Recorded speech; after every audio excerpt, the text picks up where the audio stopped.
অনেক সময় অনেকের বিভিন্ন রকমের ইনফেকশন হয়, গরমে অনেকের ফোঁড়া হচ্ছে, একাধিক জায়গায় ফোঁড়া হচ্ছে, ফাঙ্গাল ইনফেকশন হচ্ছে, বারবার সারতে চাইছে না।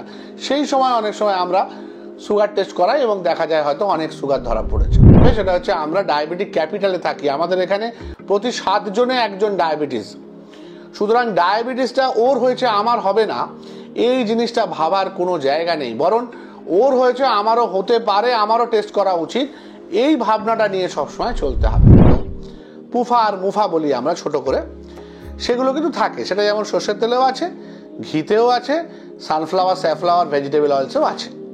এবার যখন আমি হিট করছি কোনো কিছুকে, ধরা যাক আমি লুচি ভাজবো, একদম টকবক করে ফুটছে তেলটা, তখন কিন্তু সেই তেলে আর কোনো মুফা পুফা থাকে না, পুরোটাই কিন্তু হয়ে যায় স্যাচুরেটেড ফ্যাট। কিন্তু আপনার যদি 50 থেকে 500-র মধ্যে ঘোরাফেরা করে, সেটা বরং বেশি খারাপ কম্পেয়ার টু যদি আমি 200 থেকে 250-র মধ্যে সুগারটা রাখতে পারি।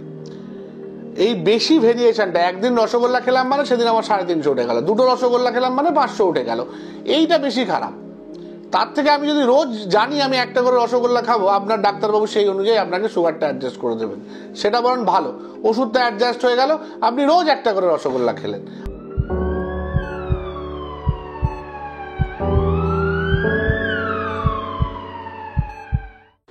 নমস্কার, আমি ডাক্তার শুদ্ধসত্য চট্টোপাধ্যায়, আমি একজন মেডিসিন বিশেষজ্ঞ। আমি অ্যাটাচড আছি একটি বেসরকারি হাসপাতালে এবং তার সাথে আমি আমার নিজের চেম্বারে পেশেন্ট দেখে থাকি।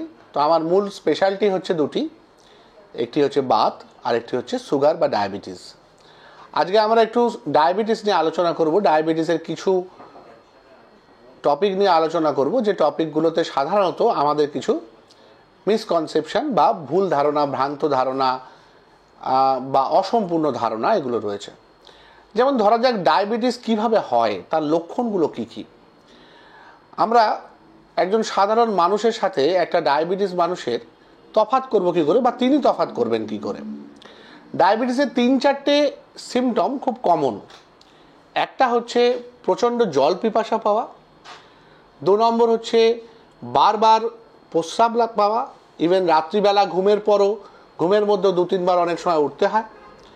আরেকটা হচ্ছে খুব খিদে পাওয়া, আগের থেকে খিদের পরিমাণ বেড়ে যাওয়া, এবং অনেক ক্ষেত্রে সুগার যে সমস্ত খাবারে আছে, মিষ্টান্ন জাতীয় খাবার, তার প্রতি একটা অতিরিক্ত আসক্তি। আর 4 নম্বর হচ্ছে ওজন কমা, আমি বেশি খাচ্ছি, বেশি জল খাচ্ছি, কিন্তু তাও আমার ওজন কমে যাচ্ছে। এই 4টে প্রাথমিক লক্ষণ। কিন্তু এই লক্ষণগুলোর মধ্যে তারতম্য হয়। এই লক্ষণগুলো হয় তখনই যখন মানুষের সুগার প্রায় 350-400 অবধি পৌঁছে যায়। কিন্তু যাদের নর্মাল 200-250-র মধ্যে ঘোরাফেরা করছে, তাদের পক্ষে কিন্তু বোঝা খুব মুশকিল। যার জন্য আমরা গুরুত্ব দিই, বিশেষ করে যারা একটু স্থূল প্রকৃতির মানুষ, ওবিস যারা, ওজন বেশি, যারা সিডেন্টারি লাইফস্টাইল লিড করেন, মানে যাদের খুব একটা হাঁটা চলা নেই, বসে বসে কাজকর্ম, আজকের দিনে অনলাইন কাজকর্ম এবং হোম বেস বা হোম অফিস যাদের করছেন, যারা নিয়মিত এক্সারসাইজ করেন না, জিম টিম করেন না, সাঁতার কাটেন না, বা যাদের খাবারটা একটু জাঙ্ক ফুড নির্ভর, বিভিন্ন ধরনের জাঙ্ক ফুড যেমন কোল্ড ড্রিঙ্কস, আইসক্রিম, ক্যাডবেরি, এগুলো পরিমাণ বেশি খাওয়া হয়, চা কফি বেশি খাওয়া হয়, তাদের ক্ষেত্রে কিন্তু অনেক সময় ডায়াবেটিস একটা জায়গায় বেড়ে থাকে, কিন্তু সেটা ধরা পড়ে না, বা ওজনও যে সেরকম কমে তা নয়। সামান্য একটু জল তেষ্টা পাচ্ছে, সেটা তো গরমে পেতেই পারে, এরকম একটা ভাব তৈরি হয়। তো সেক্ষেত্রে এই পেশেন্টদের বা এদের সাথে একটা ইম্পর্টেন্ট পয়েন্ট যোগ হবে, সেটা হচ্ছে হিস্ট্রি। যদি বাড়িতে পরিবারে বাবার, মার বা দাদু ঠাকুমার, দাদু দিদার কারো ডায়াবেটিস থেকে থাকে, বা অল্প বয়সে বা মাঝারি বয়সে ডায়াবেটিস হয়ে থাকে, এই গ্রুপ অফ পিপলের কিন্তু বছরে একবার করে হেলথ চেক আপ করা উচিত, যেখানে বিভিন্ন প্যারামিটারের সাথে সুগারটাও দেখা হবে। তো এই সমস্ত পেশেন্টদের অনেক সময় আমরা এই হেলথ চেক আপের মাধ্যমে ডায়াবেটিস ডিটেক্ট করি। শুধু ডায়াবেটিস কেন, সেক্ষেত্রে কোলেস্টেরল, থাইরয়েড, এগুলোও অনেক সময় ধরা পড়ে। আবার একটা অসুখের চিকিৎসা করতে গিয়ে আরেকটা অসুখ ধরা পড়ে। অনেকে ছানি কাটতে গিয়ে দেখা যায় তার ডায়াবেটিস হয়েছে, অনেকে একটা অ্যাক্সিডেন্ট হলো, একটা কোথাও কেটে ছড়ে গেল, সেইখানে একটা টেস্ট করতে গিয়ে দেখা গেল শুকোচ্ছে না, ডায়াবেটিস ধরা পড়তে পারে। অনেক সময় অনেকের বিভিন্ন রকমের ইনফেকশন হয়, গরমে অনেকের ফোঁড়া হচ্ছে, একাধিক জায়গায় ফোঁড়া হচ্ছে, ফাঙ্গাল ইনফেকশন হচ্ছে বারবার, সারতে চাইছে না, সেই সময় অনেক সময় আমরা সুগার টেস্ট করাই এবং দেখা যায় হয়তো অনেক সুগার ধরা পড়েছে। এইভাবে ইউজুয়ালি আমরা ডায়াবেটিস ডায়াগনোস করে থাকি। একটা জিনিস বুঝতে হবে, সেটা হচ্ছে আমরা ডায়াবেটিক ক্যাপিটালে থাকি, আমাদের এখানে প্রতি 7 জনে একজন ডায়াবেটিস। সুতরাং ডায়াবেটিসটা ওর হয়েছে আমার হবে না, এই জিনিসটা ভাবার কোনো জায়গা নেই, বরং ওর হয়েছে আমারও হতে পারে, আমারও টেস্ট করা উচিত, এই ভাবনাটা নিয়ে সবসময় চলতে হবে। এবার আসা যাক খাবারে। হ্যাঁ, ওষুধপত্র তো ডাক্তারবাবু দেবেন। আপনি প্রথমবার ডায়াবেটিস ধরা পড়লো, আপনি গেলেন ডাক্তারবাবুর কাছে, ডাক্তারবাবু ওষুধ দেবেন, ওষুধ হোক ইনসুলিন হোক, আজকাল অনেক রকম ওষুধ আছে, অনেক ভ্যারাইটি আছে, অপশানও অনেক আছে, বিভিন্ন রকম দাম, বিভিন্ন রকম কার্যক্ষমতা, বিভিন্ন রকম কার্যকারিতা সেই ওষুধের। তো তার সাথে আমাদের যেটা একটা ইম্পর্টেন্ট ইস্যু, সেটা হচ্ছে খাদ্য। বাঙালি খাদ্য রসিক, বাঙালি ভোজন রসিক, শুধু বাঙালি নয়, ভারতবাসীর ওভারঅল আপনি যদি বিভিন্ন জায়গা দেখেন, হ্যাঁ, গুজরাটি খাবার, রাজস্থানি খাবারের সাথে ইউপির খাবার, বা ধরুন ভারতীয় বাঙালি রান্না, তার সাথে সাউথ ইন্ডিয়ান খাবার, এক একটা খাবারের মধ্যে কিন্তু ভ্যারাইটি অনেক, কিন্তু কয়েকটা জিনিস কমন, যেমন কার্বোহাইড্রেটের মাত্রা বা শর্করার মাত্রা কিন্তু অত্যন্ত বেশি প্রত্যেকটা খাবারে। বাঙালির ক্ষেত্রে যেমন ভাত রুটি, সাউথ ইন্ডিয়ার ক্ষেত্রে তেমনি ইডলি ধোসা। ধোসা তাও একটু ডাল দিয়ে তৈরি হয়, কিন্তু ইডলি পুরোটাই চালের গুঁড়ো থেকে তৈরি হয়, একদম রেডিমেড, মানে ভাত বা শর্করা বলতে পারেন, সেটা আবার গুঁড়ো হয়ে যাচ্ছে, মানে রিফাইন হয়ে যাচ্ছে। তেমনি বিভিন্ন চাট যেখানে বানানো হয় উত্তরপ্রদেশ এলাকায় বা দিল্লি অঞ্চলে, এই চাটের মধ্যে যেগুলো থাকে সেগুলো সব ময়দা দিয়ে তৈরি, ময়দা জাতীয় জিনিস দিয়ে। রাজস্থানে তেল প্রচণ্ড পরিমাণে ব্যবহার হয়, গুজরাটে চিনি প্রতিটা খাবারে অত্যাধিক পরিমাণে সুগার দেয়া হয়। তো সুতরাং প্রত্যেকটা খাবারই খুব হাই কার্বোহাইড্রেট খাবার থাকে, তো সেইটা একটা বড় সমস্যা।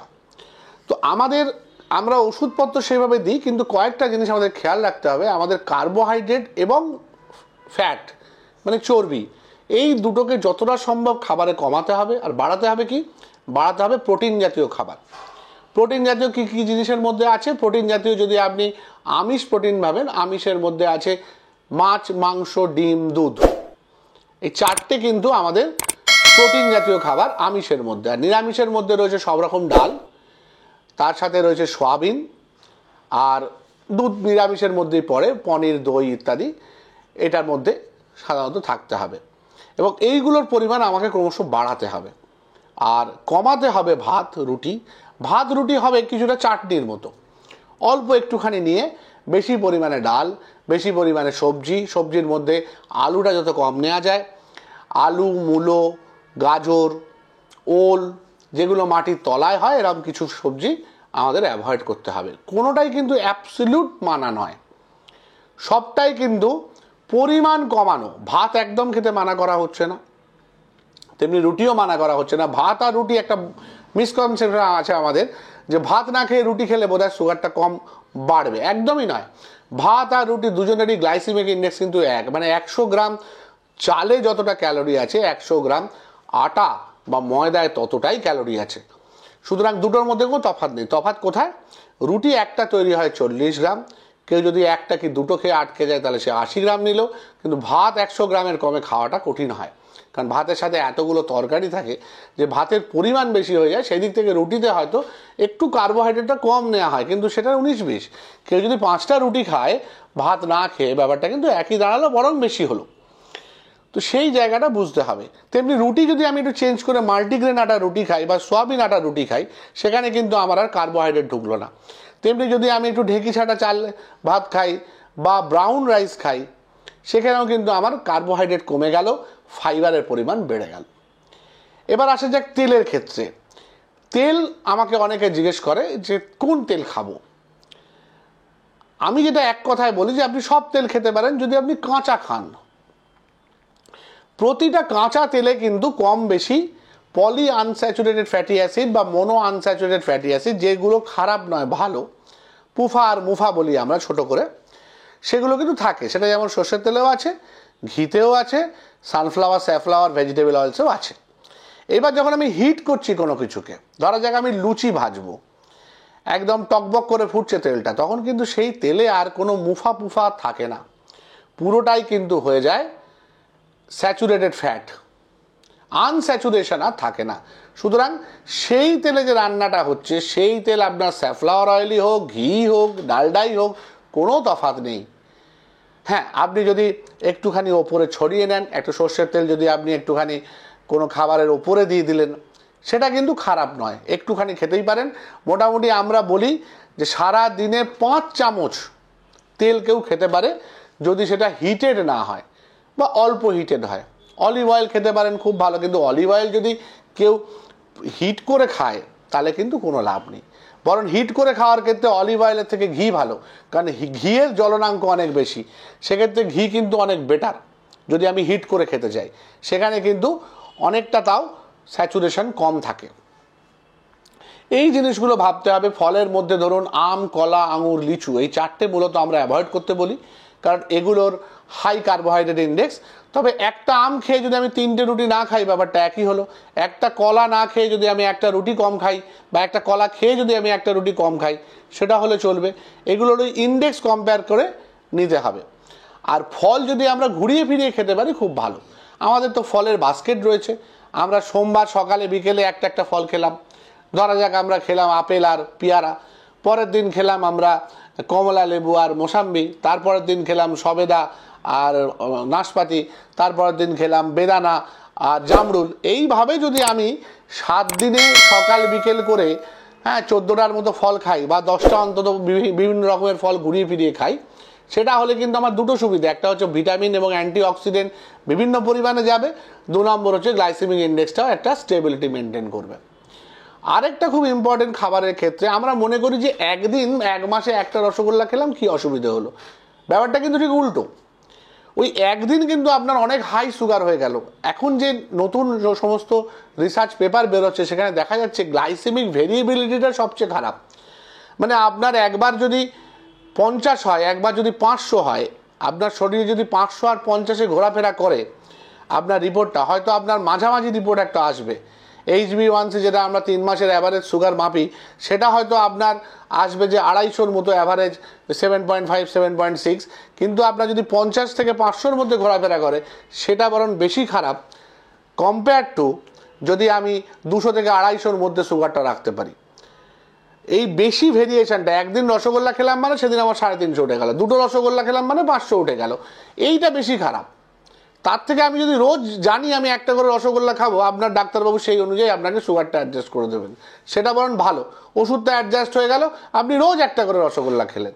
আমি কথার কথা বলছি, এটা মোটেই খুব একটা ভালো জিনিস না হাই কার্বোহাইড্রেট হট করে খাওয়াটা, কিন্তু তাও যদি জানা থাকে যে আমি রোজ এইভাবে অনিয়ম করব, আমার কোনো উপায় নেই, মিষ্টি ছাড়া আমি বাঁচতে পারবো না, তার থেকে মরে যাওয়া ভালো, অনেকেই আমায় এই কথা বলে। তো তাদের ক্ষেত্রে আমরা বলি আপনি রোজ খান একটু একটু করে, সেই পরিমাণটা মেনটেন করুন, যাতে আমি ওষুধটা বাড়িয়ে রাখি, আপনার খেতে অসুবিধা না হয়। হ্যাঁ, আপনি কিন্তু এমন কোনো দিন যেন না হয় আপনি মিষ্টি না খেয়ে শুয়ে পড়লেন, সেদিন কিন্তু আপনার সুগার ফল করে যাবে। তো এই ব্যাপারটা দেখতে হবে। একদিন আমি লোভে পড়ে খেয়ে ফেললে, সেই একদম বাংলার যে একদম চিরাচরিত ডায়লগ, মানে চিরকালীন যে ওয়ার্ড, লোভে পাপ পাপে মৃত্যু, এইটা কিন্তু ডায়াবেটিসের ক্ষেত্রে একদম একদম একটা আইডিয়াল অক্ষর বা শব্দ, যে লোভ করতে করা চলবে না। আমি রোজ যদি পরিমিত নিয়ম করে খাই এবং সঠিকভাবে খাই, আমি কিন্তু ডায়াবেটিস নিয়েও বহুদিন আমার যন্ত্রগুলোকে ঠিক রাখতে পারবো, সচল থাকতে পারবো, এবং যতদিন আমার আয়ু ছিল ততদিন আমি বাঁচতে পারবো। আজকে এই পর্যন্ত থাক, পরে আবার নতুন টপিক নিয়ে আসবো। নমস্কার।